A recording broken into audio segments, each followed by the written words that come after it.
Muy buenas a todos, estamos aquí con Sjokz, ya la conocéis de toda la vida, de Real Games. How are you feeling? Muy bien, gracias. Very good, thank you very much.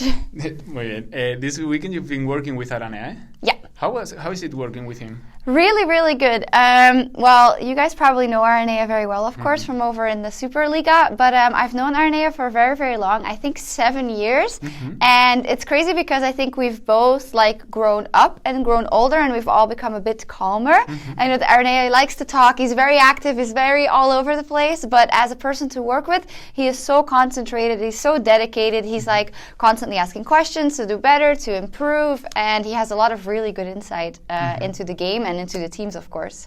How are you feeling? How are you seeing this tournament this year? LEC, well, we of course didn't know what to expect with the permanent partnerships and all the teams coming in, but I think it's turning out really well. From a caster perspective, it's cool that Fnatic is not the undisputed number one, that they have to fight. It's cool that underdogs are winning games. I also think it's a very nice story that G2 is back on top as the villains taking away Cap, so I'm very happy so far. And the format of the brand, you're having a lot of time in front of the cameras and doing a lot of stuff. Yeah. Do you like that? Yeah, I do. I think since last year we started to do a lot of pre-game analysis and not as much post-game because we wanted to switch things up because, in every esports and on every LCS broadcast it's always the same, it's hello, here are the teams, here's the game, and here's the pick and ban afterwards that we're discussing. So we wanted to change things up, and I like it because we can do so many different things. You can just stand there and talk about the teams, or you can have a Vedius in a weird suit doing something, or you can have a statistical breakdown. So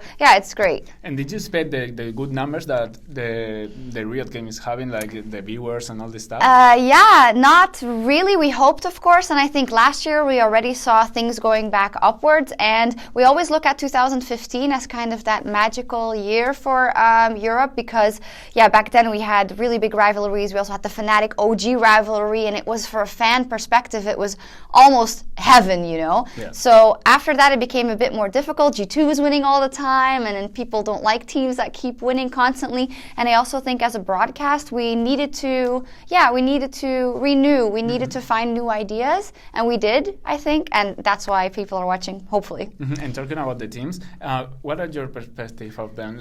What can they reach? To Worlds, to the season? Are you asking me for a top 3 or playoffs? No, I'm talking European. Do you like the teams? Your opinion about the performance and all this stuff? Yeah, I mean, it's also always hard to say. I think there's this big discussion now because someone said Griffin, they're better than G2, but you don't know, right? So I'm super excited for MSI and then maybe Rift Rivals as well because I want to see how these teams now match up on the world stage. As you know, Europe has historically always done very well with a couple of hiccups at Worlds and at MSI internationally. So I'm really hoping to. I want to see G2 go toe-to-toe with Korean teams and Chinese teams, North American teams. I want to see that because I feel like they are so good, but they are so cocky. So we'll see. But I have high hopes.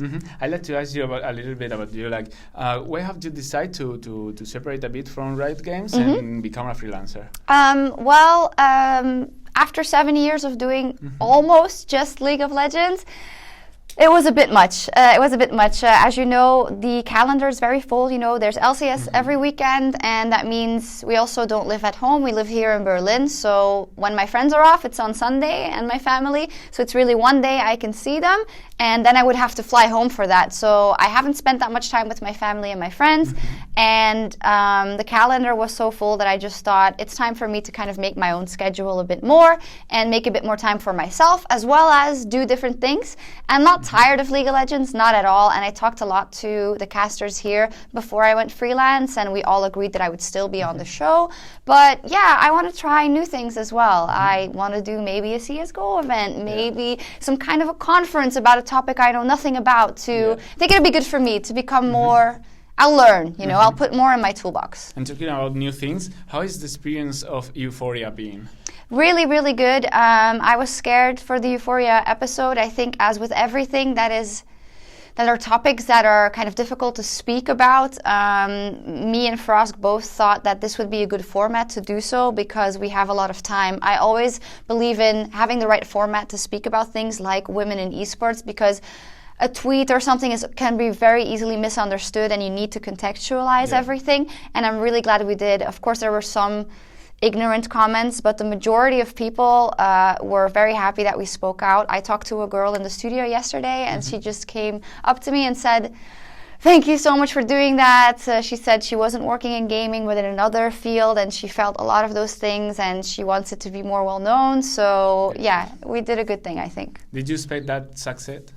Sorry. No, no, I didn't. I mean, also, as a backstory, we weren't planning that at all. So it was supposed to be with Yamato, Dracos, Frosker, and me, but Dracos and Yamato got sick. So I arrived at the studio, and the producer said, you know, "Are you guys okay to talk about women in esports?" And we said, you know what, let's do it. And yeah, I'm super happy at how it turned out. This program you did last day with Frosk. What do you think about the reception of the people? I think it was generally pretty good. I mean, I can categorize it into like a couple of categories. There's people who are happy that we spoke out, and those are the people, you know, who want to hear more about the topic because, you know, it doesn't get spoken that much. Two, there's the people who don't believe it's an issue, who feel that, you know, women never get discriminated and we're making it all up and it's all bullshit and and all that. And to be honest, those people, you can almost not deal with them. All you can do is keep making these episodes and hope that they change their mind, and hopefully in 10 years they look back and they say, hopefully. Yeah, I made a mistake. And then there's the people who just offer constructive criticism, you know, that are like wanting to look more into it, wanting to do more research, want to see it in a different format. But all in all, yeah, it was good. You were talking about this kind of freedom you're going to have now that you maybe have more time. Yeah. But mainly, what is going to change in your day-to-day? Well, day-to-day, so before I was full-time here at Riot too, so I would be at the studio Friday and Saturday, but Tuesday, Wednesday, and Thursday, I would be at the office with the other people. We don't have 9 to 5, we more have like 11 to 7, you know, gamers. Yeah. So it's typical. And now when I'm on the show, which is only about 4 weeks out of the 9 of the regular weeks, I go to the office then 1 day a week instead. And for the rest, I stream, I edit, I do other jobs. So it's actually even more busy almost because I'm doing it all for myself now. You probably know how it is, you know, you shoot something yourself, then you have to edit it, and it's all your thing. So it's pretty stressful because now people, they watch the show, but they're also watching the videos and they're watching the stream, and everybody has something to say. Yeah, more things to do maybe. Yeah, but it's nice because I feel like it's my, I can't do that. I feel like it's my project, you know? Yeah. I wanted to ask you about your streams. Why have you started this again? Well, I really wanted to before, but with like when you are in the office all day and then you come home, you don't really feel too much like going online and speaking to more people, you know. And also my internet was really bad before, but now my internet's better.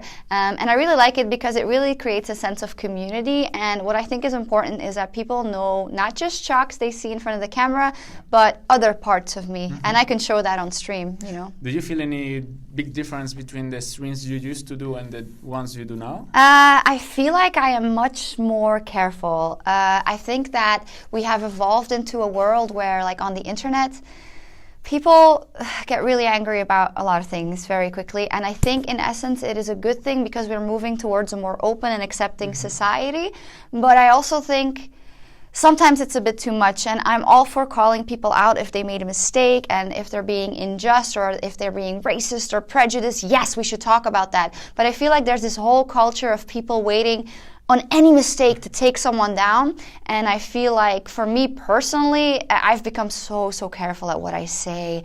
I try not to upset anyone, and I kind of feel like that's a shame because yeah, you lose a bit of your spontaneity, but I'm also in charge of my own brand now. So I have to be careful, you know? So yeah, it's interesting. So to give an end to this interview, I'd like you to say something for the people who see you, the people who criticize you, the people who, and after that, for the Spanish community. Okay, we'll try. Well, any case, thank you so much for following me. Everyone has been really supportive for me for the last 7 years already. So I hope I can keep doing this for a long time. And I love you guys. And then, Spanish? ¿En español? Oh, es muy difícil. Entiendo mucho, pero hablar es muy difícil para mí. Pero besos. Besos y Hasta luego. Y hasta luego. Pues eso ha sido todo, chicos. Espero que os haya gustado la entrevista. Esta y muchas más en el canal de YouTube de Esportmaníacos. Hasta luego.